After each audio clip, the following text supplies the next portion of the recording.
Becky. Welcome to my channel. I'm really excited for today's video because it is a video that I have never made anything like before, and I've actually gotten quite a few requests over the years, pretty much the last 9 years since I've been on YouTube. People wanted to know like what I've been reading, and I've always been embarrassed to say that I'm not really a huge reader. I do read things when I need to. I read my devotional and I read things to the girls and I read like educational things, but I've never really just like gotten into reading just for the sake of entertainment. But over the last few months, I have really been on a kind of a reading kick, I guess you can call it. Also a journey, finding books that are going along with the path that my life has been taking recently. There's quite a few things in here about slow living. I've been talking about that a lot on my channel lately.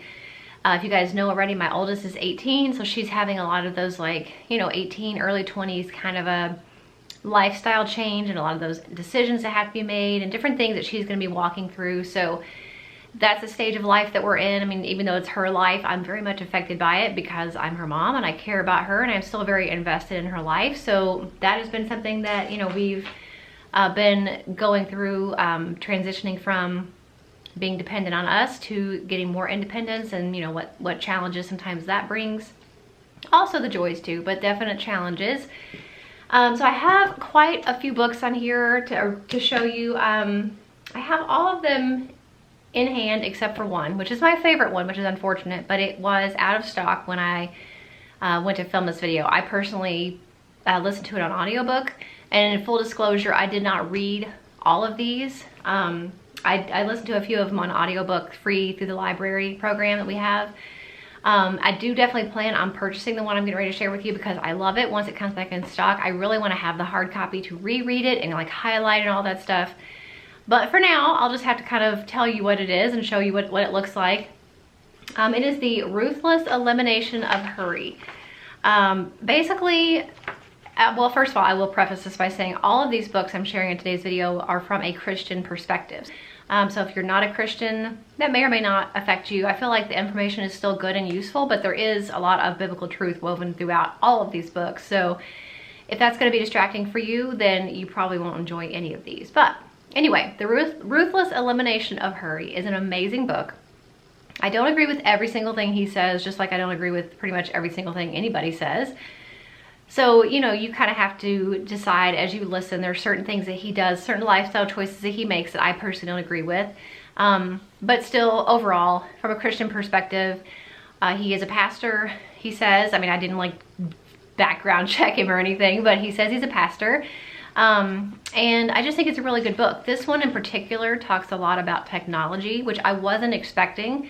I am very anti-technology, I say, as I film a video for a YouTube channel. I mean, I get that that's ironic. I love certain parts of technology, but I hate other parts of technology. How they are distracting, how they're sucking our time, how they're making it harder and harder to focus on the things we should be focused on, like the joy we have as Christians and the time we can spend with family, and even being able to sit in a room and be bored without having to be entertained by a phone. Like all of those things I really, really hate about technology.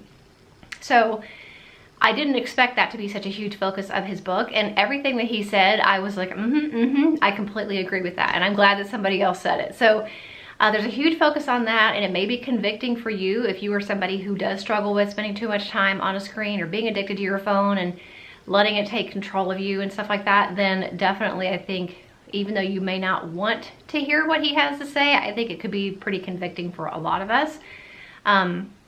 To realize that we're spending a lot of time that we could be doing other things on technology.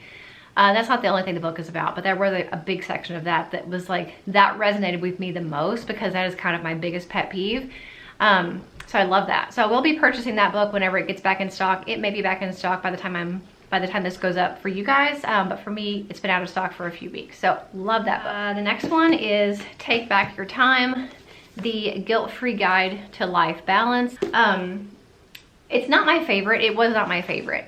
I definitely love a lot of the things that the author has to say, but for me, I pretty much already knew and kind of have a pretty good grasp on the stuff that she was recommending as far as like planning and prioritizing and stuff like that. So if that's something you struggle with, if you struggle to set your priorities and keep them clear and definite, and if you struggle to keep your priorities on your to-do list on a daily basis, then this definitely might be something for you. But again, like I said, for me, that's something I have a pretty good grasp on. I mean, we can always improve in certain ways, but I think for me overall, I didn't really learn anything new that I didn't already know with this book. I do appreciate though that if you have the book, there is you do have access to a free printable download.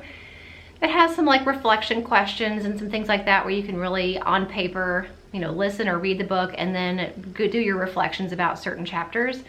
I think that might be really helpful, and I think it was a good bonus to add. So the next book is Rhythms of Renewal. I took the dust jacket off. It actually comes with a dust jacket, but this is what it looks like when it's not in the dust jacket. Again, this is a book that I feel like is very bare bones basic of all different ways and aspects of taking back your time, simplifying your life, slowing things down, setting priorities, and doing the most basic things for yourself that are often overlooked. So again, for me, I didn't really find a whole lot in this book that I hadn't already heard or that I didn't already know. But if you are wanting somewhere to start in all different aspects of your life, it's not just about, you know, being productive. It's about, you know, so many different things. Working on your heart, your morning routine, taking walks, spending time in nature. There's even a little emphasis on exercise and marriage, rediscovering passions, learning something new. This is a very good book for somebody who either is really interested in getting started with slow living, they don't really know how to approach it or what aspects of their life could be affected positively by slow living. Also maybe somebody who is feeling very overwhelmed and just doesn't know where to begin. This book is great for that type person. So I love the book for certain people, but for me in particular, I didn't feel like there was a whole lot in here that that taught me anything new, but I still think it's a great book. Okay, this one, actually the next two I actually got for my oldest daughter, but I went ahead and read them beforehand just to kind of get an idea of if it was gonna be something I thought would be helpful for her. So the first thing is Planting Your Purpose, a 20-day guide to discovering God's calling. I think this is a really, really good one for a young adult, really anybody who is struggling or trying to find their purpose in life, but especially a teenager, a young adult, somebody maybe fresh out of high school or fresh out of college who still maybe doesn't really know exactly what their purpose is, what they're supposed to be doing, how they're supposed to figure all this stuff out. I feel like this was a great one. Now, she's not finished with the book yet. She's only about a quarter of the way through. I took it off her nightstand to bring it in here, but I read through it and I think it's a really great resource. I'm not really sure if this author has any other books. I might look into that because I feel like it was a quick read, but it was really impactful. So I think that's a good reference for really anybody when it comes to finding their purpose. I also picked up Is It Just Me? Learning to Trust God in the Middle of Hurt, Doubt, and Fear. Again, another one that is really for that late teen, kind of 20s stage of life where there are so many uncertainties about relationships and jobs and heartbreak and just all those things that young people in particular struggle with. As somebody who is pretty settled and set in life, there was not a whole lot in here that I didn't already know or I haven't already kind of got a good grasp on, but I could definitely see that somebody who may be floundering a little bit or new to the adult world might have a little bit more challenge with. So great resource, I think, for teenagers, young adults. Again, there's a couple references to lifestyle choices in this book that I don't agree with, especially as a Christian. That's just my convictions, but we know in our family that what we believe and what we think, so even though another Christian might do something we choose not to, doesn't mean that I think my daughter is just gonna be like, oh, well, she's a Christian and she was a pastor at a church, like a youth pastor, so she does this, so it must be okay. I'm not worried about that. So I went ahead and purchased, I did listen to this on audiobook, but I purchased the hard copy for her so that she can read it at her own pace. And I think, especially as a girl in her late teens, I think this is particularly relevant because it's written by a female, and kind of has that female perspective. So love that for her. And then for me, I've had this for a while. I actually shared it a few months ago in an Amazon haul. It is the Happy Mom Mindset, 7 ways to skip the mom trap so you can think, feel, and be happy. And I said in that Amazon haul, I was like, I'm not unhappy. That's just the title of the book. But I do really want and have really been focusing a lot on mindset in my own life. And on my channel, I've shared a few mom mindset videos over the last few months. Really, your mindset is just your perspective. And the more we focus on rewiring our brains to turn negative thoughts into positive thoughts and negative situations into positive situations, and turning situations that sometimes are out of our control, trying to spin that perspective or your mindset to finding the control that you have in any and all circumstances, that overall makes us happier people. And so this is kind of an introductory look at mindset, what it is, especially pertaining to moms, how we can start to recognize some of those negative mindsets and kind of pitfalls that we fall into as moms, and how we can rework and reword and re-perspective those things and make them into situations or thoughts that we can actually control and find the positives in. So a great resource for somebody who is new to shifting your perspective, especially if you're a mom. Okay, and then the last book that I have is kind of a random book, but I shared this in an Amazon haul too, and I actually got a comment about it the other day. Somebody asked if we had read it and what we thought, and we did just finish it.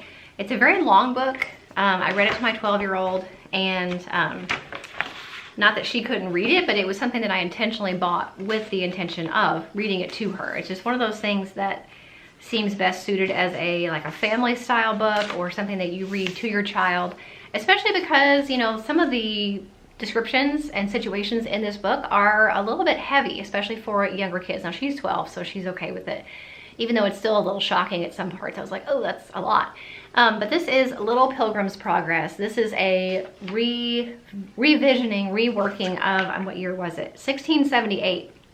That was told in a book called The Pilgrim's Progress. So this is Little Pilgrim's Progress. So it is meant for children, younger kids, but it's definitely still a little heavy in some parts. The reason it is a little bit graphic and violent in some places is basically this is an allegory of the Christian's journey to salvation and to heaven. So just like the original book, it's very metaphorical and allegorical about comparisons to these mouse characters. And there's all different types of, you know, woodland creatures that are in these different situations trying to get to heaven.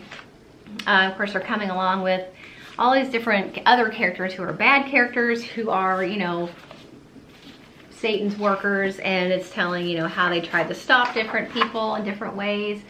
But the artwork is amazing. I love the pictures. It's one of those things that I just would like to stop and look at and admire for a while. So it's a beautiful book. This is the hardcover. I don't know if they have a softback. This would make a really great gift. If you have a child in your life that you want to give a gift that I feel like is a definite keepsake, something that we're going to keep in our family and, you know, read to my grandkids one day, hopefully. The girls have kids. Love this book. I cannot say enough good things about it. So those are all the books that I have to share with you today. I did not read them all, like I said, in a book form. Some of them I did the audiobooks because it was just easier with my lifestyle to be able to listen to something, like if I was getting ready in the morning or something like that. So definitely don't be afraid to do that. I feel like if you're like me, I'm the type of person that feels like I have to physically have the book and read the book to say I read it. But the information is still the information, no matter whether I'm listening to it or reading it myself, or a combination of both. And like in this case, some of these books, like I said, I may have listened to them, but I bought the hard copy or will be buying the hard copy so that I can reread it, go back through, highlight, take notes, all that stuff. So I definitely feel like there's value in audiobooks, and there's definite value in having the physical book as well. So you can go back to it over and over. You can give it to other kids as they come along certain, you know, seasons of life where they might need it. I definitely feel like it is worth having certain books just to keep, so you always have access to them. So I don't know how much longer or how many more books I'm going to be reading over the next month or couple months. I definitely am already listening to or getting ready to start a new one. I did just buy Reagan Rose's new book, Redeemed Productivity, I believe it's called. It's basically being productive and making a to-do list and setting priorities from a Christian perspective. So I'm really excited to continue on with that. Like I said, I will be rereading The Ruthless Elimination of Hurry once it comes back in stock. But let me know if this is a book or a video concept that you would like to see again in the future on my channel. And if you do, would you mind if it was just one book, or do you want it to be a collection of books like this again, where maybe every couple months I have a couple different things to share? So let me know that in the comments. Give this video a thumbs up if you liked it. I will link all the books for you that I shared in today's video. So if you want to look at them yourself, pick them up. Definitely recommend also, if your library has those app programs where you can use your library card to check out audiobooks and listen to them for free. It's definitely a great way to have access to different books that you don't actually have to pay for. So definitely look into that if you're interested, and I'll see you in the next video. Bye.